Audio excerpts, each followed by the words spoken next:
मनुष्य भी बड़ा विचित्र प्राणी। विचित्र विचित्र प्रकार के लोग मिलते, विचित्र विचित्र प्रकार के लोगों की विचित्र विचित्र सोचें, विचित्र विचित्र विचार। कोई सकारात्मक जीवन जीता है तो कोई नकारात्मक जीवन जीता है।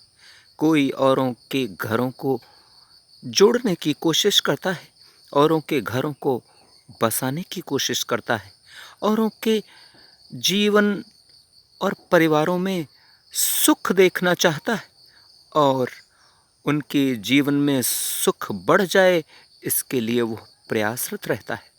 तो कोई और लोगों के जीवन को बर्बाद करना चाहता है और लोगों के घरों को तोड़कर और लोगों के घरों में आग लगाकर प्रसन्नता की अनुभूति करता है। आश्चर्य होता है कि इतने प्राणी मनुष्य रूप में और सब विचित्र विचित्र प्रकार की विचारधारा रखते, और पर जितने प्राणी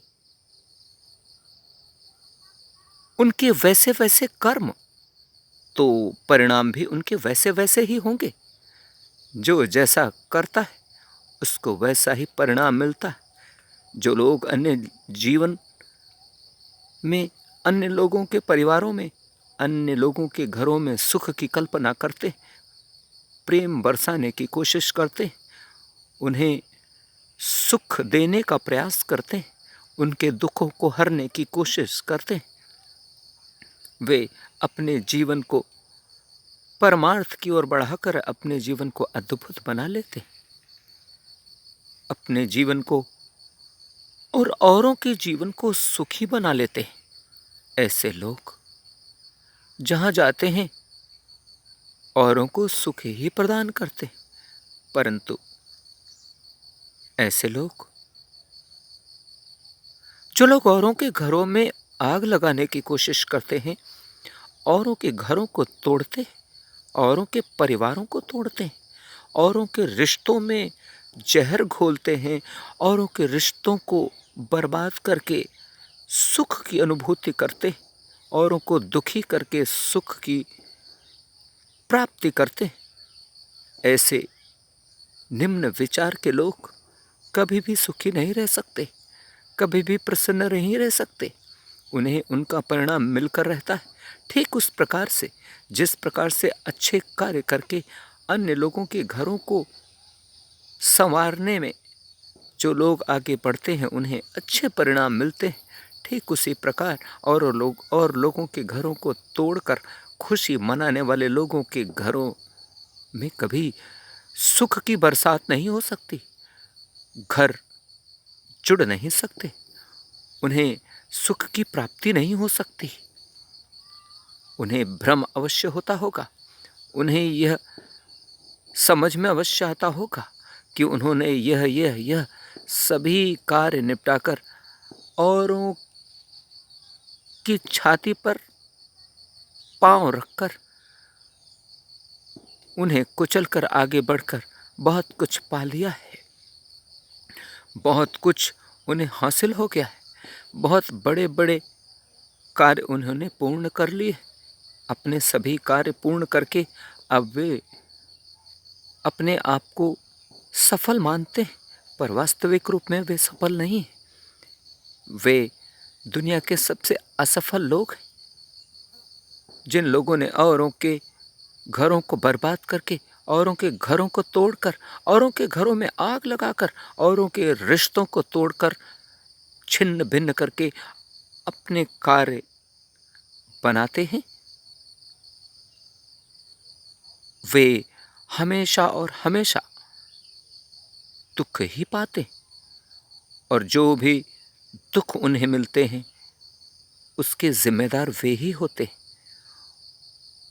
किस किस प्रकार के दुख उन्हें प्राप्त होते हैं उस लिस्ट को बताना संभव नहीं है। वह लिस्ट बड़ी लंबी, वह सूची बड़ी लंबी है। यदि उस सूची की चर्चा की जाए तो घंटों बीत जाएंगे, पर वास्तविक रूप तो यही है कि वे दुखों से, कष्टों से अपने जीवन को खुद भर लेते हैं और फिर उनका जीवन सब बर्बाद हो जाता है। वे इस लोक में तो अपना सर्वस्व नष्ट कर ही लेते और परलोक के लिए भी वे केवल और केवल अंधकार ही कमा पाते।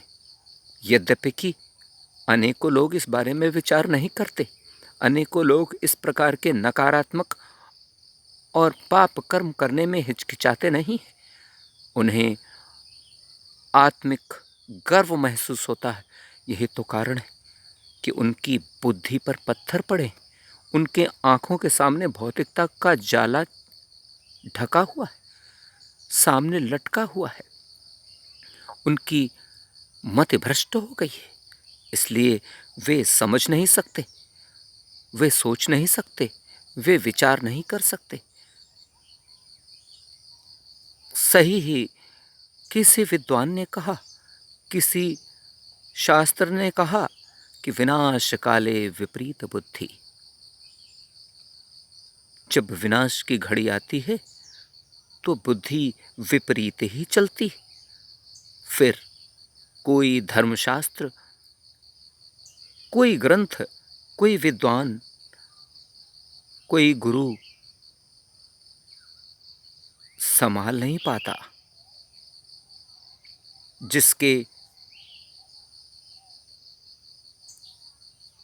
जीवन में विनाश लिख ही गया है, उसे कौन बचा सकता है।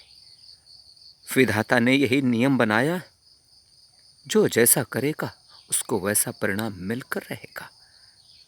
ऐसे पाप कर्म में संलिप्त जन अपने जीवन को तो कष्ट में बनाते ही हैं, अन्य लोगों को भी कष्ट ही प्रदान करते हैं। यद्यपि कि वे दुख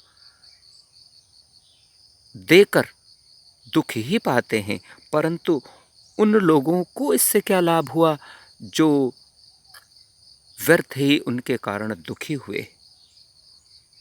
अच्छा हो उन्हें ज्ञान मार्ग प्राप्त हो जाए। माँ सरस्वती की ऐसे नकारात्मक लोगों पर कृपा बन जाए और वे सही राह पर आ जाएं तो अच्छा है।